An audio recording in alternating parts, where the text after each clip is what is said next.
रजनी, क्या बात है? आजकल तुम कुछ बदली बदली सी लग रही हो। पहले की तरह बात भी नहीं करती। मिलने की बात करो तो बहाने बनाती हो। फोन करो तो ठीक से बात भी नहीं करती। कहीं हमारे बीच कोई और तो नहीं आ गया? कमल ने अपनी प्रेमिका रजनी से शिकायत लहजे में कहा। तो रजनी ने जवाब दिया, नहीं, ऐसी कोई बात नहीं है। मेरे जीवन में तुम्हारे अलावा कोई और आ भी नहीं सकता।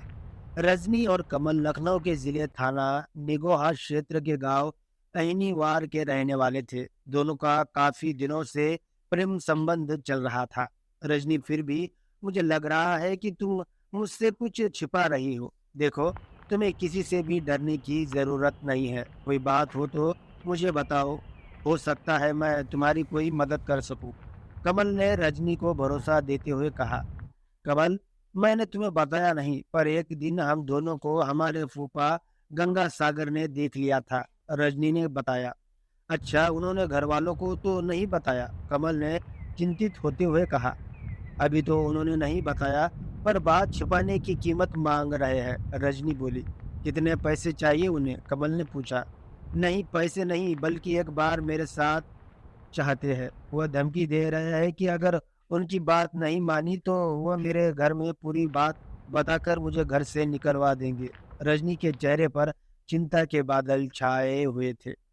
तुम चिंता मत करो, बस एक बार तुम मुझसे मिलवा दो। हम उसकी ऐसी हालत कर देंगे कि वह बताने के लायक नहीं रहेगा। वह तुम्हारा सगा रिश्तेदार है। तो ये बात कहते उसे शर्म नहीं आई। रजनी को चिंता में देख कमल गुस्से से भर आ गया। अरे नहीं, मारना नहीं है। ऐसा करने पर तो हम ही फंस जाएंगे। जो बात हम छिपाना चाह रहे हैं वही फैल जाएंगी। रजनी ने कमल को समझाते हुए कहा। पर जो बात मैं तुमसे नहीं कह पाया वो उसने तुमसे कह दी। उसे कुछ तो शर्म आनी चाहिए थी। आखिर वे तुम्हारे सगे फूफा है, कमल ने कहा। तुम्हारी बात सही है, मैं उनकी बेटी की तरह हूँ। वो शादीशुदा और बाल बच्चेदार है, फिर भी वह मेरी मजबूरी का फायदा उठाना चाहते हैं, रजनी बोली। तुम चिंता मत करो, अगर वह फिर कोई बात करे तो बताना, हम उसे ठिकाने लगा देंगे, कमल गुस्से में बोला। इसके बाद रजनी अपने घर आ गई और रजनी को इस बात की चिंता होने लगी थी। ब्लैकमेलिंग में अवांछित मांग। 38 साल के गंगा सागर यादव का अपना भरा पूरा परिवार था। वह लखनऊ जिले के ही सरोजनी नगर थाने के गांव रहीमाबाद में रहता था। वह ठेकेदारी करता था। रजनी उसकी पत्नी रेखा के भाई की बेटी थी। से उम्र में 15 साल छोटी रजनी को एक दिन गंगा सागर ने कमल के साथ घूमते देख लिया था। कमल के साथ ही वो मोटरसाइकिल से अपने घर आई थी। ये देखकर गंगा सागर को लगा कि अगर रजनी को ब्लैकमेल किया जाए तो वह चुपचाप उसकी बात मान लेगी, क्योंकि वह खुद ही ऐसी है। इसलिए यह बात किसी से बताएंगी भी नहीं। गंगा सागर ने जब यह बात रजनी से कही तो वह सन्न रह गए। वह कुछ नहीं बोली। गंगा सागर ने रजनी से एक दिन फिर कहा, रजनी, तुम्हें मैं सोचने का मौका दे रहा हूँ। अगर तुमने मेरी बात नहीं मानी तो घर में तुम्हारा भांडा फोड़ कर दूंगा। तुम तो जानती ही हो कि तुम्हारे माँ बाप कितने गुस्से वाले हैं। मैंने उनसे ये बात कहूंगा तो मेरी बात पर उन्हें पक्का यकीन हो जाएगा और बिना कुछ सोचे समझे कि वे तुम्हें घर से निकाल देंगे। रजनी को धमकी देकर गंगा सागर चला गया। समस्या गंभीर होती जा रही थी। रजनी सोच रही थी कि हो सकता है उसके फूफा के मन से यह भूत उतर गया हो और दोबारा वह उससे ये बात ना कहे। यह सोचकर वह चुप थी, पर गंगा सागर यह बात भूला नहीं था। एक दिन रजनी के घर पहुंच गया। अकेला पाकर उसने रजनी से पूछा, रजनी, तुमने मेरे प्रस्ताव पर क्या विचार किया?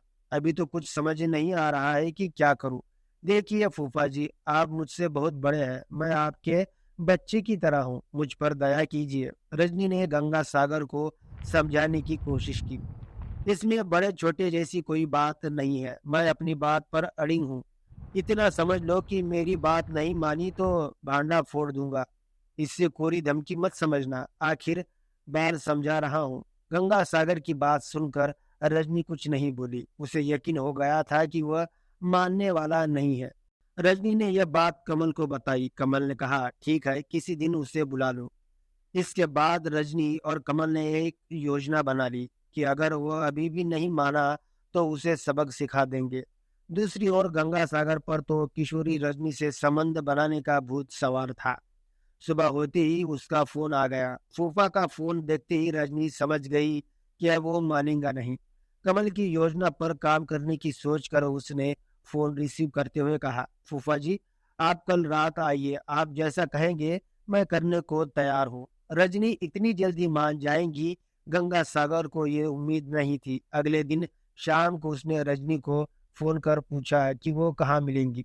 रजनी ने उसे मिलने की जगह बता दी। अपने आप बुलाई मौत। 18 जुलाई 2018 को रात गंगा सागर ने 8 बजे अपनी पत्नी को बताया कि वो पिंपरसंड गांव में दोस्त के घर बर्थडे पार्टी है। अपने साथी ठेकेदार विपिन के साथ वही जा रहा है।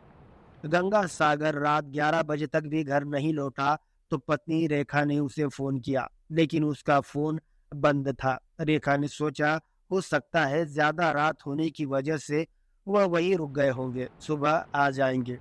अगली सुबह किसी ने फोन करके रेखा को बताया कि गंगा सागर का शव हरिरपुर पटसा गांव के पास फार्म हाउस के नजदीक पड़ा है। यह खबर मिलते ही वो मोहल्ले के लोगों के साथ वहां पहुंची तो वहां उसके पति की चाकू से गुदी लाश पड़ी थी।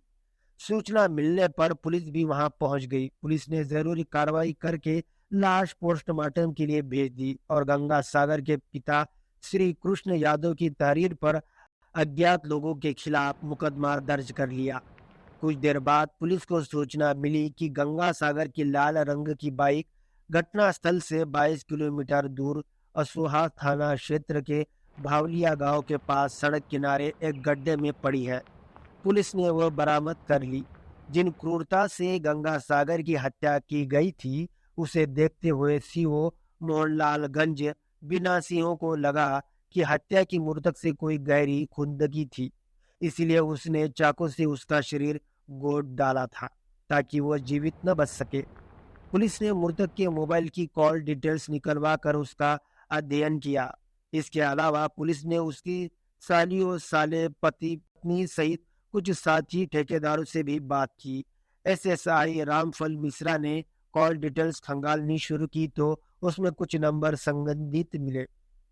लखनऊ के एसएसपी कलानिधि नैथानी ने घटना के खुलासे के लिए एसपी क्राइम दिनेश कुमार सिंह के निर्देशन में एक टीम का गठन किया, जिसमें थाना प्रभारी अजय कुमार राय की शाखा के ओमवीर सिंह, सर्विलांस सेल के सुधीर कुमार त्यागी, एसएसआई रामफल मिश्रा, एसआई प्रमोद कुमार, सिपाही सरताज अहमद, वीर सिंह, अभिजीत कुमार, अनिल कुमार, राजू कुमार, चंद्रपाल सिंह राठौर, विशाल सिंह, सूरज सिंह, राजेश पांडे, जगसेन सोनकर और महिला सिपाही सुनीता को शामिल किया गया। कॉल डिटेल से पता चला कि घटना की रात गंगा सागर की रजनी, कमल और कमल के दोस्त बबलू से बातचीत हुई थी। पुलिस ने रजनी से पूछताछ शुरू की और उसे बताया, हमें सब पता है कि गंगा सागर की हत्या किसने की थी। तुम हमें सिर्फ ये बता दो कि आखिर उसकी हत्या करने की वजह क्या थी। रजनी सीधी सादी थी। वह पुलिस की गुड़गी में आ गई और उसने स्वीकार कर लिया कि उसकी हत्या उसने अपने प्रेमी के साथ मिलकर की थी। उसने बताया कि उसके फूफा गंगा सागर ने उसका जीना दुभर कर दिया था, जिसकी वजह से उसे ये कदम उठाना पड़ा। रजनी ने पुलिस को हत्या की पूरी कहानी बता दी। गंगा सागर की ब्लैकमेलिंग से परेशान रजनी ने उसे फार्म हाउस के पास मिलने को बुलाया था। वहां कमल और उसका साथी बबलू पहले से मौजूद थे। गंगा सागर को लगा कि रजनी उसकी बात मानकर समर्पण के लिए तैयार है और वह रात 8:30 बजे फार्म हाउस के पीछे पहुंच गया। रजनी उसके साथ ही थी। गंगा सागर के मन में लड्डू फूट रहे थे। जैसे ही उसने रजनी से प्यार मोहब्बत भरी बातें करनी शुरू की, वहां पहले से मौजूद कमल ने अंधेरे का लाभ उठाकर उस पर लोहे की रोड से हमला बोल दिया।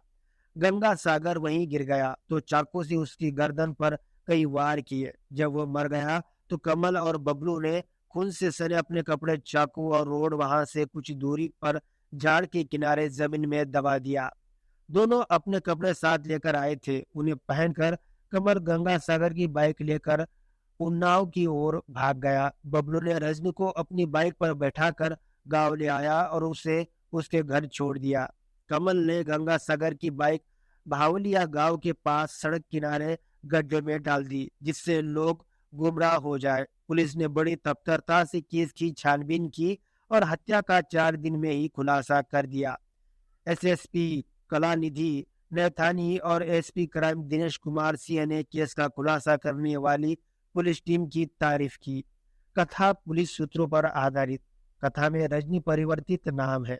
दोस्तों, आपकी ये क्राइम स्टोरी सुनकर क्या राय है, हमें कमेंट में जरूर बताइए। दोस्तों, इस तरह की क्राइम स्टोरीज सुनने के लिए हमारे चैनल को सब्सक्राइब जरूर करें।